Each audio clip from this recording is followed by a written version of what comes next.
आजचा दिवस खूप स्पेशल होता कारण आम्ही सगळे फॅमिली मिळून बॉर्डर टू मूवी पाहायला गेलो होतो. त्याआधी आज सकाळी केसांना छान ऑइलिंग केलं आणि नंतर हेअर वॉश केला.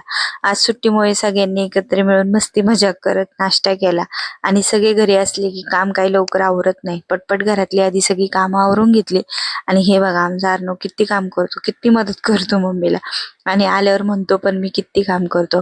मूवीला संध्याकाळी जाणार होतो, मग त्यामुळे दुपारसाठी छान जेवण बनवलं.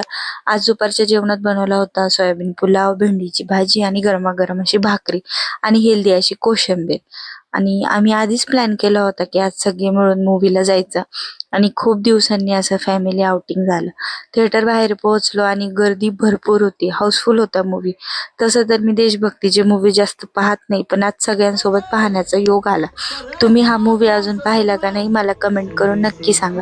खरं सांगायचं तर काही सीन्स असे होते की अंगावर अक्षरशः काटा आला आणि काही ठिकाणी एवढं इमोशनल वाटतं की रडायलाच येतं. मी तर खूप रडले मूवी पाहताना. खरंच बॉर्डरवर आपली इंडियन आर्मी आहे म्हणून आपण आज घरात सेफ आहोत. आजचा दिवस खूप छान गेला. फॅमिली सोबत घालवलेले असे छोटे छोटे मोमेंट्स खूप आठवणीत राहतात. तुम्हालाही फॅमिली सोबत वेळ घालवायचा असेल तर असा प्लॅन नक्की करा. आणि हो, हा व्हिडिओ आवडला असेल तर लाईक, शेअर आणि सबस्क्राईब करायला विसरू नका. चला भेटूया नेक्स्ट व्हिडिओमध्ये. तोपर्यंत बाय.